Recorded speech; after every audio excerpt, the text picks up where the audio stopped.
एक लड़की गरीब थी। इसकी भी कहानी अजीब थी। माँ बाप बीमार रहते, बीमारी का कष्ट सहते। माँ बाप को लड़की की शादी की चिंता होती। चिंता से माँ बाप की परेशानी और बढ़ जाती। लड़की दिन भर काम करती, माँ बाप छोटे भाई बहन का पेट भरती। माँ को जब परेशान देखती तो उनसे परेशानी का कारण पूछती। तब जाहिर करते माँ बाप शादी की चिंता। धिक्कार है, नहीं कर पा रहा हूँ कुछ, मैं हूँ ऐसा पिता। लड़की बोलती, चिंता मत कीजिए, सब कुछ भूल जाइए। नहीं करना है मुझे शादी, कृपया करेंगे हम पर अवश्य अल्लाह। मैं जीवन भर आप लोगों के साथ रहूंगी, हमेशा आप लोगों की सेवा करने के लिए तैयार रहूंगी। माँ बाप सुनकर अपनी बेटी की बातें भूल जाते अपने दुख सारे। फिर भी यह सोचकर मन परेशान होता, अंदर ही अंदर शादी की फिक्र होती। एक दिन गरीब लड़की के घर आया एक रिश्ता। लड़के वालों ने दहेज मांगा। सुनकर लड़के के घर वालों की बातें, शादी कैसे करे अनुमान नहीं लगा पाते। माँ बाप लड़के के परिवार के आगे हाथ फैलाएं, कृपया करे कुछ रहम फरमाएं, वरना रह जाएगी मेरी बिटिया कुंवारी। कौन लेगा उसके जख्म में भागीदारी। लड़के वाले अकड़ कर बोले, फिर से अपना मुंह खोले। बेटी तुम्हारी भोली भाली दिखती, यह बहुत अच्छी है, इसको देखकर हम दहेज ना करते, पर दुनिया की रीति रिवाज को हम भी ग्रहण करते। अगर हम दहेज नहीं लेंगे तो दुनिया वाले क्या कहेंगे। दहेज कम कर देते हैं, दुनिया की रीति से थोड़ा हट जाते हैं। 5 लाख की जगह 2 लाख कर देते हैं। हमारी विडंबना को भी समझो, किस तरह से माँ पैसे जुटाई। माँ अपना मंगलसूत्र गिरवी रखाई। लड़की जब यह सुन पाई वह बहुत ही गुस्साई, पर सब भगवान की ही माया है, कहीं धूप तो कहीं छाया है। आखिर आ ही गया दिन शादी का, आज से ही शुरू हो गया दिन लड़की की बर्बादी का। शादी करके ससुराल चली नेक बेटी, आंखों में आंसू एवं दिल में माँ बाप के सपने सजोती।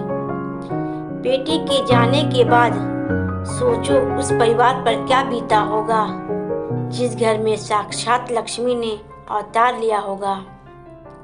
शादी करके बेटी ससुराल आई, उसको देखते ही सास गुस्साई। शायद सास को बहुत सारे सामानों की लालसा थी, यह सब सोचना उसकी निराशा थी। ससुर उसके अच्छे थे, मन से सच्चे थे, बेटी की तरह प्यार देते, पर अपनी पत्नी के आगे झुक जाते। घर वाले उससे बहुत काम करवाते, नौकरानी के जैसे एक पर एक काम बढ़ाते। पति था, बहुत प्यार करता था, पर माँ के सामने कैसे नाम लेता। एक दिन यह पता चला, अंदर का यह राज खुला। बनने वाली थी यह बेटी माँ, जो इन परिस्थितियों में भी परिवार पर लुटा रही थी जान। सास को जब यह पता चला, खुशी की उसके ठिकाना ना रहा।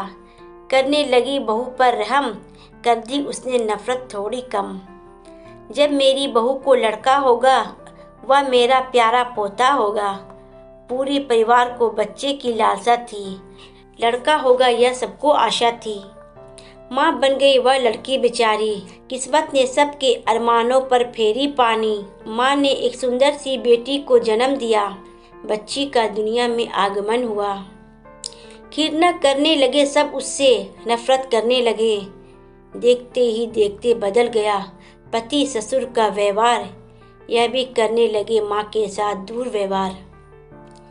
इसमें भला लड़की की क्या गलती थी, आखिर यह दुनिया लड़के लड़कियों में भेद करती थी। जुल्म ढा रहे थे माँ पर यह शैतान, कहीं नहीं दिख रहा था इनमें इंसान। यह माँ पर इतना जुल्म ढाए, दिन रात माँ बेटी को दोनों सताए। जुल्म सहते सहते मर गई माँ बेचारी, भूल कर अपनी बेटी और दुनिया सारी। मरते वक्त भी माँ को यह हो रहा था एहसास, करके जा रही अकेली अपनी बेटी को, छोड़कर उसका साथ खुश हो गए परिवार वाले। चिंता सता रही थी कि इस लड़की को कैसे पाले। सब सोचे इसको भी मार देते हैं, इसको भी भगवान के पास भेज देते हैं। सब बोले इसे कौन मारेगा, कौन पाप का भागीदार बनेगा। यह जिम्मेदारी सास पर आई, उसने अपनी कथा सुनाई। मैं तो हूँ इस उम्र में भगवान की भक्त, कर सकती हूँ कैसे इस बच्ची का कत्ल। दूसरा नंबर ससुर का आया, उसने भी ना फरमाया। इसके बाद लड़के का आया, उसने यह जिम्मेदारी उठाया।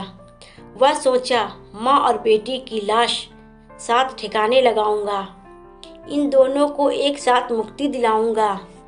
वह मारने के लिए कमरे में पहुंचा, बच्ची का रोता चेहरा देखा। वह अपनी माँ को देखकर रो रही थी। शायद उसे भी अनुभव था कि वह अपनी माँ को खो रही थी। यह देखकर पति का दिल दहला, बच्ची को देखकर उसका मन बदला।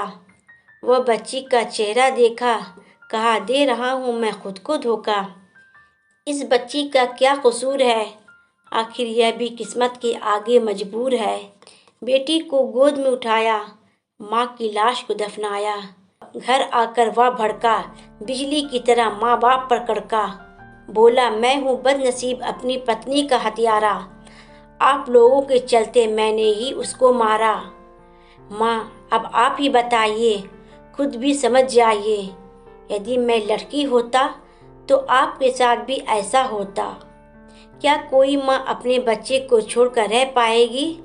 सब कुछ भूल जाएगी पर बच्चों को ना भूल पाएगी। पूरे परिवार को एहसास हुआ, सबको अपने किए का पश्चाताप हुआ। सोचे बच्ची को देंगे खूब प्यार खूब शिक्षा, पाप कम करने के लिए गरीबों को भी दे भिक्षा। बच्ची जब बड़ी हुई, सबसे पहले वह पापा कही। पिता को यह सुनकर अच्छा लगा, इस बेटी की बात सच्चा लगा। फिर पूरे परिवार को अफसोस था, कितना गंदा उस समय हमारा सोच था। दोस्तों, इस कहानी से हमें यह सबक मिलती है कि हमें अपनी सोच को बदलनी चाहिए। लड़का और लड़की में भेद नहीं करना चाहिए। तो दोस्तों, ये वीडियो आपको कैसी लगी हमें कमेंट सेक्शन में ज़रूर बताइएगा। वीडियो अच्छी लगी तो वीडियो को लाइक शेयर एंड कमेंट ज़रूर करें। चलिए अब मैं आपसे फिर मिलती हूँ एक नई कहानी में। तब तक अपनी हिंदी कहानी सेंटर को दीजिए इजाज़त।